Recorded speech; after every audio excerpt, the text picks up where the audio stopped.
নতুন ফৌজদারি আইন বাস্তবায়নে প্রাথমিক কর্মসূচি পালন। ভারতবর্ষে লাগু হলো নতুন আইন। ভারতের স্বাধীনতার প্রায় ৭৭ বছর পর আইপিসি এবং সিআরপিসি নাম পরিবর্তন হয়ে নতুন আইন লাগু হলো। 1866 সাল থেকে গোটা ভারতবর্ষে ব্রিটিশ সরকার নির্মিত আইন পরিচালিত হচ্ছিল।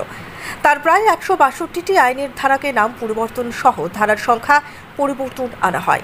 তৎসঙ্গে আরও 9টি নতুন আইন সংযোজন করা হয়েছে।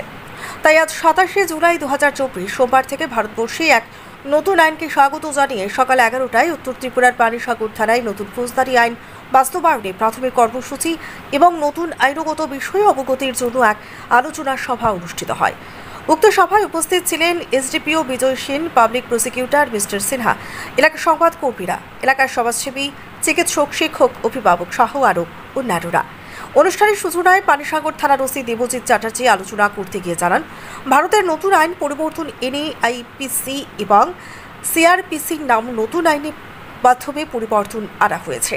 যেমন ইন্ডিয়ান প্যানেল কোর্টের পরিবর্তে ভারতের নয়া সংহিতা 2023, সিআরপিসির পরিবর্তে ভারতীয় নাগরিকত্ব সুরক্ষা সংহিতা 2023, ইন্ডিয়ান এভিডেন্সের পরিবর্তে ভারতীয় সাক্ষ্য 2003 এরও বিভিন্ন আইন ব্যবস্থাকে নবীকরণ করে ঢেলে সাজানো হয়েছে, যাতে বিচার ব্যবস্থা এবং বিচার প্রার্থীদের আরও দ্রুত এবং সঠিক পরিষেবা পাবে বলে আশাবাদী। তাই আজকের সভা থেকে ভারতের এই নতুন আইনকে সাধুবাদ জানানো হয়। গতকালকে রাত্রে 12টা থেকে শুরু হয়ে গেছে। তো যত কেস এখন নতুন হবে, মানে ঘটনা যদি মনে করেন যে রাত্রে 12টার পরে 12টা 5 মিনিটও হয়ে যায়, তাহলেই নতুন আইনে চলে আসবে। তো এরকম হলো অবস্থা। আর যেটা 12টার আগের যেটা আছে ঘটনা, কোনো ঘটনা যদি হয়ে থাকে সেটা পুরনো আইনের অনুযায়ী সেটা হবে। তো যাই হোক, আমি কিছুটা ডিটেলস কিছু যে চেঞ্জিং হয়েছে, যেগুলি সেকশনগুলি চেঞ্জ হয়েছে বা নতুন কী কনসেপ্ট ঢুকানো হয়েছে সেগুলো নিয়ে একটু ধারণা দেবো।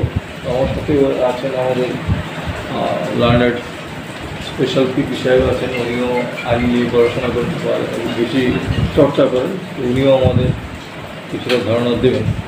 তো এটা মেনলি ব্রিটিশ আমলের 1867 সালে ব্রিটিশ আমলের যে আমাদের আইপিসি, সিএসপিসি এবং এভিডেন্স 1867 সালে, সেটাই আমরা এতদিন পর্যন্ত কন্টিনিউ করে আসছিলাম। এটা মানে একটা আশ্চর্যের ব্যাপার। তখনকার সময়ের আর্থ সামাজিক অবস্থা যেরকম ছিল, ওই সময়ে সেইটাকে মাথায় রেখে ব্রিটিশরা বানিয়েছিল। তো স্বাভাবিকভাবে এটা আজকের যুগে, আজকের নতুন এই অবস্থায় দাঁড়িয়ে এটা অনেক ক্ষেত্রেই আমাদের কাজ, আমরা যারা আইন নিয়ে পড়াশোনা কাজ করি তাদের অনেক জায়গাতেই সমস্যা ছিল। এটা কিছুটা পরিবর্তনের দরকার ছিল।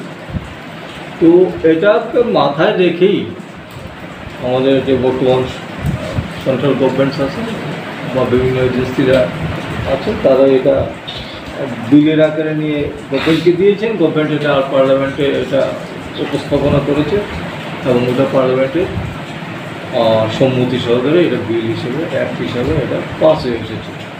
তো গত 2 মাস ধরে আমাদের পুলিশের বা বিভিন্ন এজেন্সি যারা এই ধরনের আইন নিয়ে চর্চা করি বা যাদের কাজে লাগে, তাদেরকে বিভিন্নভাবে এটা একটা এই সেকশনগুলিকে বা আইনটাকে একটা ধারণা দেওয়ার চেষ্টা করছিল। কিছুটা ট্রেনিং হচ্ছিল, ট্রেনিংটা অফলাইন ট্রেনিংও হচ্ছিল। কিছু অফিসারকে, সিলেক্টিভ অফিসারকে ডিস্ট্রিক্ট থেকে কল করে পিটিসিতে নিয়ে ট্রেনিং করিয়েছিল। কিছু